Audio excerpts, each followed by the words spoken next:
Hello everyone, easy physics by NK channel पर आपका एक बार फिर स्वागत है। आज का जो अपना टॉपिक है वो अपन पहले चैप्टर के लास्ट में जो अपने अभ्यास के लिए अति लघुतरात्मक क्वेश्चन दे रखे हैं उनको अपन सॉल्व करेंगे। तो इस श्रृंखला में अपना जो पहला क्वेश्चन है वो ये है कि एक क्वांटम का आवेश का मान कितना होता है। तो इससे पहले अपन ने जब आवेशों की गुणधर्म के बारे में जब चर्चा करी थी तो अपन ने बात करी थी कि आवेश का जो स्थानांतरण है वो केवल इलेक्ट्रॉन के रूप में हो सकता है। तो ये जो एक इलेक्ट्रॉन है इसे ही क्वांटम कहा गया है। और एक इलेक्ट्रॉन का आवेश कितना होता है? 1.6 10⁻19 कूलम। तो ये इसकी वैल्यू हो जाएगी। ठीक है। इसके बाद में अपना दूसरा क्वेश्चन है कि आर दूरी पर स्थित दो प्रोटॉनों के मध्य दो प्रोटॉन हैं, प्रोटॉनों का आवेश समान होगा, आर दूरी पर रखे हुए हैं, उनके बीच में एफ बल लग रहा है। यदि प्रोटॉनों को हटाकर इलेक्ट्रॉन रख दें तो अब बल कितना होगा? तो आप जानते हैं कि जो चार्ज ऑफ प्रोटॉन होता है that is equals to charge of electron. दोनों के ऊपर आवेश का परिमाण तो बराबर ही होता है ना, इसलिए चाहे आप प्रोटॉन रखो दोनों जगह या फिर इलेक्ट्रॉन रखो, उनके बीच में लगने वाला बल क्या होगा? समान होगा। अगला क्वेश्चन करते हैं। अगला क्वेश्चन आपसे कह रहा है कि एक आवेश के द्वारा दूसरे आवेश पर लगने वाला विद्युत बल F है। आपके पास दो आवेश हैं, एक आवेश है वो दूसरे आवेश के ऊपर F बल लगा रहा है। एक अन्य आवेश की उपस्थिति में, तीसरा आवेश और लेके आ रहे हो आप, उसकी उपस्थिति में प्रथम आवेश के द्वारा दूसरे आवेश पर लगने वाला विद्युत बल कितना होगा? या आपके पास दो चार्ज हैं Q1 और Q2 हैं, इनके बीच की दूरी R है।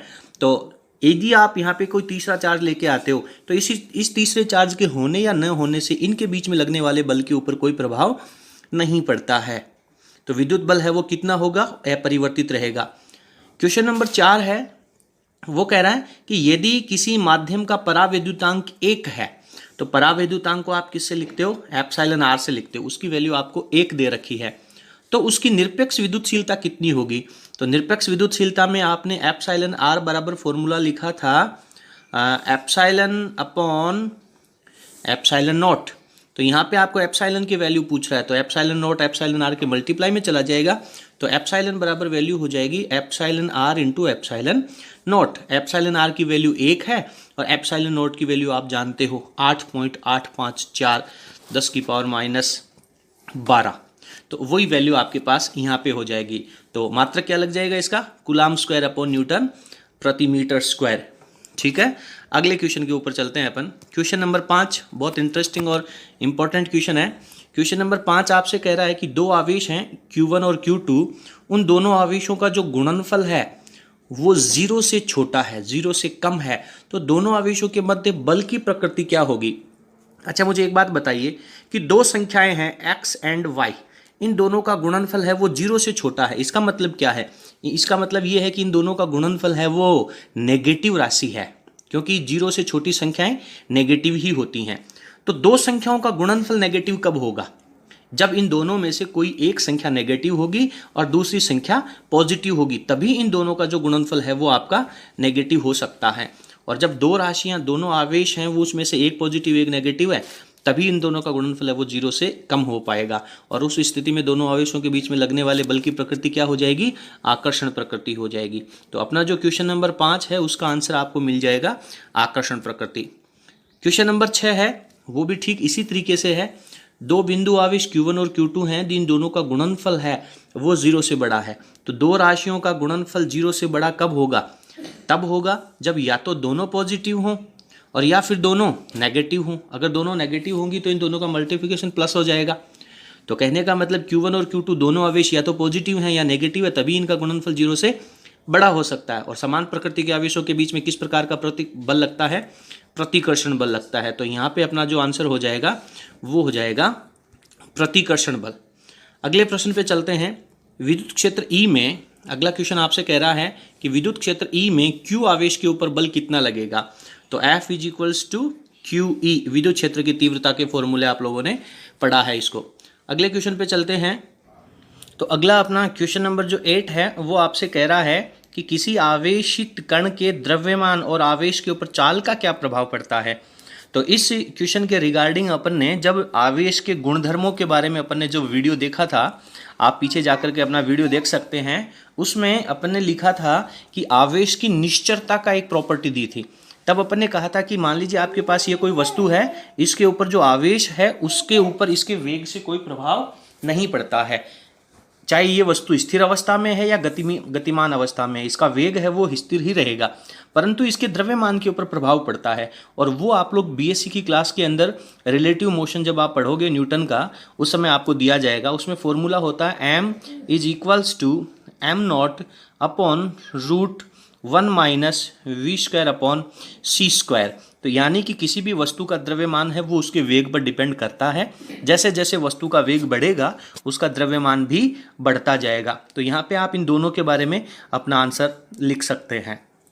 क्वेश्चन नंबर 9 है, इंपॉर्टेंट न्यूमेरिकल है। ये न्यूमेरिकल आपसे कह रहा है कि उस विद्युत क्षेत्र की तीव्रता का परिमाण कितना होगा, यानी कि कहने का मतलब आपको किसकी वैल्यू चाहिए, ई की वैल्यू चाहिए।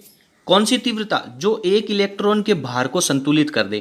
कहने का मतलब मान लीजिए यहाँ पे कोई इलेक्ट्रॉन यहाँ पे रखा हुआ है, आप जानते हैं कि इस इलेक्ट्रॉन के ऊपर नीचे की तरफ एक गुरुत्वाकर्षण बल लगता है जिसे अपन mg कहते हैं, और यदि यहाँ पर विद्युत क्षेत्र की दिशा नीचे की तरफ रख दी जाए तो इस इलेक्ट्रॉन के ऊपर लगने वाले बल की दिशा विद्युत क्षेत्र की दिशा के विपरीत होगी, यानी ये जो विद्युत क्षेत्र है उसकी वजह से इसके ऊपर की तरफ बल लगेगा, और वो जो बल लगेगा उसका फॉर्मूला आप जानते हैं F = QE होता है। यानी ये दोनों जो बल हैं, ये दोनों बल जब आपस में इक्वल हो जाएंगे तो ये इलेक्ट्रॉन है वो बीच में संतुलित हो जाएगा।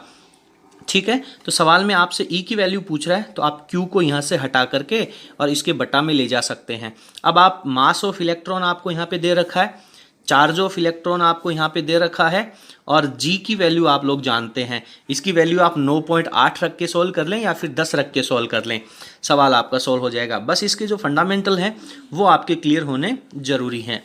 अगला प्रश्न नंबर 10 है, वो कह रहा है कि मान लीजिए निर्वात में कोई दो बिंदु आवेश हैं, उनके बीच में F बल लग रहा है। ये दो बिंदु आवेश हैं, इनके बीच में कोई F बल लग रहा है। यदि इन आवेशों के बीच में एक पीतल की प्लेट, पीतल शब्द से आप क्या समझ रहे हैं, इसका मतलब है ये एक चालक है, कंडक्टर है, इसकी प्लेट रख दी जाए तो बल का मान क्या हो जाएगा।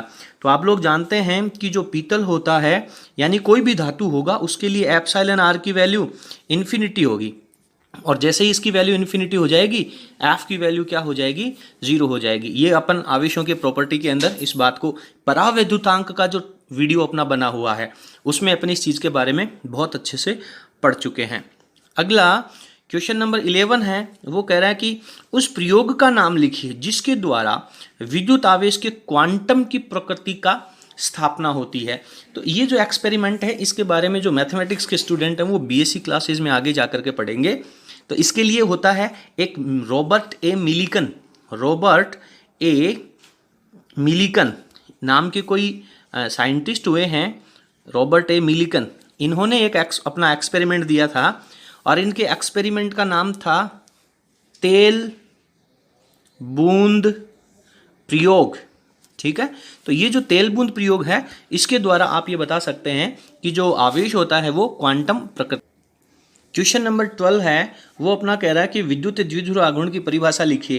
तो इसमें आप लोगों ने पढ़ा है कि यदि यहाँ पे अपन +Q चार्ज रख दें और यहाँ पे -Q चार्ज रख दें और ये दोनों आवेशों के बीच में कुछ रिलेशन होना चाहिए, दोनों आवेशों का परिमाण समान, दोनों आवेशों की प्रकृति विपरीत, एक पॉजिटिव तो एक नेगेटिव होना चाहिए। दो कंडीशन ये होगी, और तीसरी है इन दोनों आवेशों के बीच की जो दूरी r है वो अति अल्प होनी चाहिए। इस प्रकार की जो बना हुआ निकाय होगा उसे अपन इलेक्ट्रिक डाइपोल कहेंगे। इसकी परिभाषा अपन ने पीछे वीडियो में लिखी है। क्वेश्चन नंबर 13 है, दैट इज वेरी इंपॉर्टेंट, आदर्श विद्युत द्विध्रुव की शर्त क्या होगी। तो इसके बारे में अपने को लिखना बहुत जरूरी है। आदर्श विद्युत द्विध्रुव में अभी आपने जो इलेक्ट्रिक डाइपोल की डेफिनेशन पढ़ी है उसमें ये जो दोनों आवेश हैं इनका परिमाण बहुत ज़्यादा होना चाहिए, और कितना ज़्यादा होना चाहिए, लगभग अनंत के बराबर होना चाहिए, और इन दोनों के बीच की जो दूरी r है वो अति अल्प होनी चाहिए, बहुत कम होनी चाहिए, बहुत सूक्ष्म दूरी होनी चाहिए।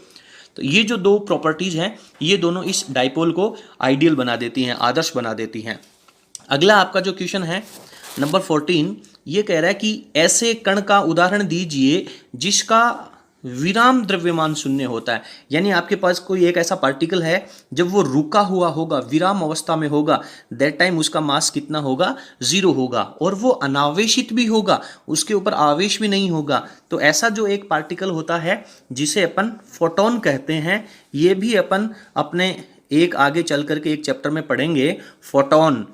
उसमें उस समय अपन विस्तार से पढ़ेंगे, ठीक है।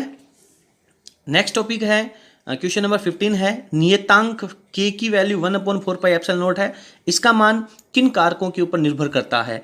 ध्यान दें, k की जो वैल्यू होती है ये होती है 1/4πε, और एप्साइलन की जगह आप लोग जानते हो एप्साइलन नॉट एप्साइलन आर लिखते हैं, यानी ये जो एप्साइलन आर है इसका मान यहाँ पे बदल सकता है, तो यहाँ पे अपन एप्साइलन आर लिख सकते हैं। तो k की वैल्यू है वो माध्यम के ऊपर निर्भर करती है, मीडियम यदि बदलेगा तो k की वैल्यू भी बदल जाएगी। नेक्स्ट क्वेश्चन अपन पढ़ते हैं, क्वेश्चन नंबर 16 आपसे कह रहा है कि 7n14 नाभिक पर आवेश का मान कूलाम में लिखिए। तो ये जो 7n14 लिखा हुआ है इसका मतलब है कि इसका परमाणु क्रमांक 7 है, इसकी द्रव्यमान संख्या 14 है। परमाणु क्रमांक 7 का मतलब होता है कि इसके अंदर 7 इलेक्ट्रॉन होंगे और इसके नाभिक में 7 ही प्रोटॉन होंगे। तो सवाल ये कह रहा है कि टोटल चार्ज तो इसका कितना हो जाएगा, कुल आवेश अगर पूछ लिया जाए तब तो 0 हो जाएगा, लेकिन सवाल कह रहा है कि नाभिक पर आवेश कितना है। तो नाभिक में तो जो आवेश होगा वो 7 प्रोटॉनों के आवेश के बराबर होगा, और उसके अंदर 7 ही न्यूट्रॉन है, बट न्यूट्रॉन तो उदासीन होंगे ना, तो 7 प्रोटॉनों के आवेश के बराबर अपने को इसका आवेश लिखना है। और आप जानते हैं कि 7 प्रोटॉनों का आवेश कितना होगा, 7 प्रोटॉनों के आवेश में 7 इंटू 1 प्रोटॉन का आवेश होता है 1.6 × 10⁻⁻19 कूलाम। तो इसको जब आप मल्टीप्लाई करेंगे आपका आंसर मिल जाएगा। नेक्स्ट क्वेश्चन है, क्वेश्चन नंबर आपका 17 है, ये कह रहा कि एबोनॉइट की छड़ है, उसको जब आप फर के ऊपर रगड़ते हो, फर का मतलब है रेशमी कपड़े या बिल्ली की खाल आप कह सकते हो, उसके ऊपर जब आप रगड़ेंगे तो एबोनॉइट की जो छड़ है उसके ऊपर ऋणावेश क्यों आ जाता है। यानी कि ये मान लीजिए मेरे पास एक एबोनॉइट की छड़ है और ये मेरे पास कोई एक रेशम का कपड़ा या फर है, तो जब मैं इन दोनों को रब करूंगा तो ये जो एबोनॉइट की छड़ है इसके ऊपर कुछ इलेक्ट्रॉन इधर से निकल करके आ जाते हैं, यानी फर के ऊपर से कुछ इलेक्ट्रॉन निकल करके एबोनॉइट की छड़ के ऊपर आ जाते हैं। अब बात आती है कि सर फर के ऊपर से इलेक्ट्रॉन क्यों निकलते हैं, क्योंकि फर की जो परमाणु की संरचना है उसके जो इलेक्ट्रॉन हैं वो नाभिक के साथ कमजोर बल से बंधे होते हैं, दुर्बल बल से बंधे होते हैं। तो जैसे ही आप इनको घर्षण करेंगे इनके बीच में ऊर्जा उष्मा उत्पन्न होगी और वो उष्मा ग्रहण करके इस फर के जो इलेक्ट्रॉन है वो एबोनॉइट की छड़ के ऊपर चले जाएंगे। परिणाम स्वरूप ये जो फर है वो पॉजिटिव हो जाएगा और एबोनॉइट की छड़ है वो ऋणावेशित हो जाएगी। क्लियर है। नेक्स्ट आपका क्वेश्चन नंबर 18 है, आवेश के सीजीएस और एसआई मात्रकों के नाम लिखिए और इनके मध्य क्या संबंध होता है। ये भी आप लोगों ने आवेश के गुणधर्मों के अंदर पढ़ा है। आवेश का जो एसआई मात्रक होता है वो आपका कूलाम होता है, आवेश का सीजीएस मात्रक होता है वो इसका स्टेट कूलाम होता है, और 1 कूलाम की जो वैल्यू होती है वो 3 × 10⁹ स्टेट कूलाम के बराबर होती है। ठीक है। क्वेश्चन नंबर आपका 19 है, ये कह रहा है कि एक समान विद्युत क्षेत्र में विद्युत द्विध्रुव कब स्थायी होता है। जब आप लोगों ने बहुत अच्छे से पढ़ा थीटा का मान 0 डिग्री होगा। इलेक्ट्रिक डाइपोल वाला जो टॉपिक है उसके बाद में समान विद्युत क्षेत्र में जब आप लोगों ने इलेक्ट्रिक डाइपोल रखा था, लास्ट थ्योरेटिकल टॉपिक था आपने इस चैप्टर का, तो उसमें आपने पढ़ा था कि स्थायी अवस्था में थीटा का मान 0 डिग्री होना चाहिए। एक समान विद्युत क्षेत्र में विद्युत द्विध्रुव पर बल का परिमाण कितना होता है, ये अपने ऑब्जेक्टिव टाइप क्वेश्चन में भी पढ़ा और यहाँ पर भी पढ़ा है। अपने पास बल की वैल्यू है वो 0 होनी चाहिए। तो इस प्रकार से अपन अपने जो अति लघुत्रात्मक प्रश्न है उनको यहाँ पे अपन कंप्लीट करते हैं। अगर आगे के जो आंकिक प्रश्न हैं उसको अपन अभी जाकर के सॉल्व करेंगे। अगर आपको हमारा वीडियो पसंद आया हो तो प्लीज़ लाइक कीजिए, अपने किसी प्रॉब्लम के रिलेटेड कमेंट कीजिए और अपने फ्रेंड्स के साथ शेयर भी कीजिए। ठीक है, धन्यवाद।